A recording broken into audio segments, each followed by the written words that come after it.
This is Dante Williams, and you're watching Dante's Boxing Nation. This is Showtime, Sean Porter. Filipino Flash, Jesse Burns. This is Al Bernstein. You're watching Dante's Boxing Nation. Hi, I'm Sugar Ray. Chick Shape. Sergio the last name more. Dante's Boxing Nation. Boom, boom, boom, boom. Yo, this is Deontay the Bronze Bomber Wilder, My name is Gennady Golovkin. and you're watching Dante's Boxing Nation. Hi, this is Julian Jackson, and this is Dante Boxing Nation. This is Julia Jackson, and you're watching Dante's Boxing Nation. All right. Dante's Boxing Nation. I'm over here with Rod Salka. What's going on, man? How you doing? I'm doing good. All right. First of all, tell everybody what brings you out here to Las Vegas, working with Kenny Porter and everything. Right, yeah, we just came out, kind of touch base with Kenny. We're working with him now, training and everything. Wanted to check out the new gym and, Sean doing this exhibition. We're hoping to come out for the fight, but, this is really cool too. So I'm out here just, getting some work in, training, trying to get some sparring, and while I'm out here, we're out here a week. Then I gotta, get back home and get back at stuff I got going back there. So why Kenny? Why'd you decide to work with Kenny? You know what? I had known other people that work with him, and I know people that deal with him on the business end, and just I think his attitude and what he brings to the table and his focus and his determination to drive, especially you see it with Sean, but like from what everybody tells me, I relate to that really well. It's a lot of kind of like military, you know what I mean? And I was in the military a long time. I can relate to that, so I'm excited to get started with those guys. And tell me, man, because I'm hearing you're actually running for Congress. How long have you been into politics? Yeah, I'm running for it's General Assembly, so a state representative in Pennsylvania. So it's basically like Congress for Pennsylvania. Okay. I really Congress of that. correct Okay. Pennsylvania. So I went to college for political science and everything like a decade ago. But I was in the military, like I said, I got in right before September 11th happened. So the whole time I was in the military, it was pretty busy with college and then amateur boxing and doing the boxing stuff. I was coaching. I was really good, doing all kind of different stuff. So the politics kind of took a back seat. And to be honest with you, I was frustrated with it. You're in high school and you learn about America and how great everything is. Then you go to college and you start learning politics and how things work, and you know what I mean. And it's just you're like, wow, how's this even possible? How are we even functioning? And if this is the way society is. Yeah. So now I feel like, I'm still fighting and I'm still doing all that, but I feel like I'm in a position now where maybe I can make some changes, get in there and knock some heads around out there, maybe, and try to do something to put this platform to use. So that's what we're trying to do. So Manny Pacquiao's not the only boxing politician, huh? That's pretty cool. Hope not. Yeah, hope not. Yeah, that's cool, man. Now, tell me about the experience of being in there with Danny Garcia. You moved up from lightweight, and I hear that he pretty much blew up all the way to 60, but if you could describe the experience just being in there with Danny Garcia. How did the fight come along and everything? I had signed with Golden Boy in November of the previous year, and then basically signed with them because they wanted to use me for Ricardo Alvarez, Canelo's older brother. Oh, okay. So I fought Ricardo on Show Extreme. It was the main event on Show Extreme, but it was on the undercard of Broner Maidana. At the Alamo Dome, so Mexico. And I've won 8 out of 10 rounds in that fight and lost the decision. So I ended up coming back home, was pretty frustrated. And Mike Tyson was doing a lot of shows in Pittsburgh. He had signed some guys, local guys. So I ended up fighting on Showbox in April at 132 pounds against an undefeated Cuban kid. They had Alexei Collado. He was like 18-0, 16 knockouts. So I beat Collado at 132. So now, I'm with Golden Boy. I'm doing pretty good in these fights. I don't think they really expected anything or had any plans for me anyways.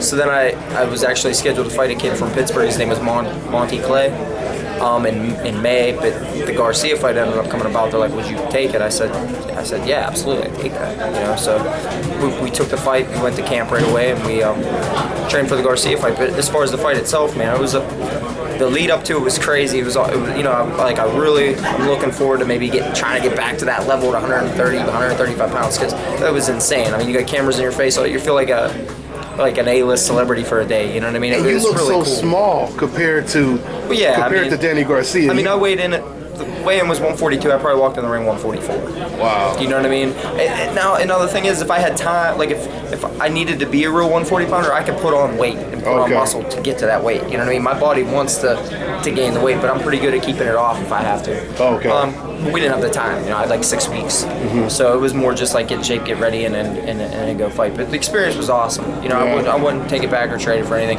I'd have boxed a little bit more, not stood right in front of him and tried to trade blows. But I mean, you know, it is what it is. And, I'm better for it. So yeah. I mean, do you think if you were naturally the same size as Danny Garcia, it would have pretty much changed the fight? I mean, it could have. It shouldn't have, because I should box regardless. He would have been the bigger guy at that weight probably, no matter what. You know what I mean? So I needed to just box and move and keep moving.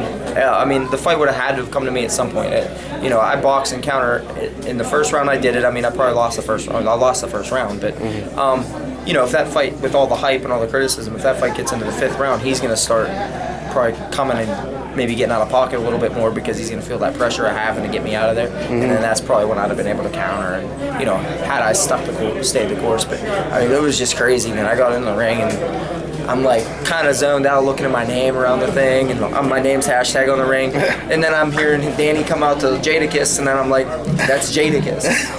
You know what I mean? I was like, this is wild. But, you know, like, that was probably the least nervous I ever was for a fight. Yeah. Perfectly honest with you. Really? You know what I mean? Yeah, I really wasn't nervous at all, and I think that's what got me into trouble, because like, he really didn't hit me hard with any. Like, I didn't really feel like anything from the shots that I saw. It was those shots you don't see, that overhand right he hit me with. I never saw it, and it stunned me a little bit, but I was okay. I took a knee. It wasn't like I went down. And then that hook, man, I just never, you know, he threw a right hook to my body, and I went to counter. I went to counter with a right back, so I'm watching my hand go to his head. So I'm like this, and he rides the right and throws that hook like this. So I'm like this whenever I throw it, you know what I mean? And learning experience, right? Don't stand there and do that. I mean, and you know he does that. I mean, he did it in the Khan fight. He did it. It was the dumbest thing you could have possibly done. I mean, you know, he no look hooks and no look. He looks punches off very well. I mean, that's the thing that really makes him pretty dangerous. Because he's not like blazing fast. He doesn't really have one punch power that if you see it, he can crack you. In my opinion, you know what I mean? Oh, okay. But he's really tricky. He's really. I mean, he's good at what he does. He's there for a reason. You know? How does he rank with the welterweights right now? You got Keith Thurman, Sean Porter, now Danny Garcia, Errol Spence. Right. He's gonna have a tough time with those guys. You know, like, I mean, he has the resume. He's fought all kind of guys. So it's not, like, if you're going on that, like, I mean, Keith Thurman, in my opinion, like, I think he's a good fighter. I think he can fight, but he's one of those guys that was like the guys I was envious of coming up. You know, like the guy that's just like kind of been spoon-fed. Like, here you go. Like, you're the A side here. You're the A side here. You're bigger than this guy. He's older.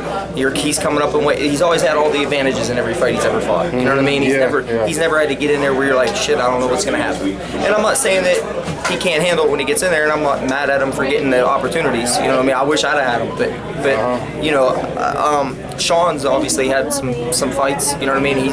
He's right into one hard fight after another. You don't see him taking tune-ups or easy fights or anything. And I'm not knocking guys that do, and I'm not knocking guys that don't, but he's been in tougher fights, so I'd give him the edge there. And I'd probably give him the edge over Danny, just because he's the naturally bigger guy. You know what I mean? Danny's coming up. Who else? Earl Spence is another one that, you know, he's been coddled a little bit, but he's he's fighting against Algieri next. Right, yeah, that'll be a decent test for him. But again, you're getting a guy that people are looking at the end of his career coming up in weight. You know, that's what they do for these guys. I personally think Algieri has actually gotten better. You know? He is a better fighter. Yeah. No, he absolutely is, and he can do some. I mean, you know. The jury's out on Spence, really. I mean, you know he has the talent, you know he has the history and the pedigree, but until these guys start fighting people that, you know, everybody knows could be a problem, it's kind of just like hypothetical. You know what I mean? I hope they all get in there and fight. You know, even the kid from my town, Vasquez, pretty tough kid. He fought on. Oh, Sammy, yeah, right, Sammy, he's right there with those guys too. So like, but again, like, he's one of the ones like Spence. He keeps stepping up a little by little, but eventually you're gonna get in there with some guys and see what they're made of. And that's I wouldn't be surprised. That's what the sport's all about. All those guys can fight. You know, it's just a matter of who's gonna win on that day. So. Yeah. And let me close out with this, asking you about Canelo versus Khan. What was your reaction to the fight being made, and what is your thoughts on the fight? I think it's I mean, I'm interested in watching the fight. It's a styles make fights kind of fight. Khan's fast and quick. He can box his ass off. And Canelo's going to be the bigger, stronger guy coming forward trying to take him out. So can Khan do what Mayweather did to Canelo, or is Canelo going to walk through him and catch him with something and knock him out? I think probably Canelo's going to win the fight, but I mean, I'm interested. I don't know.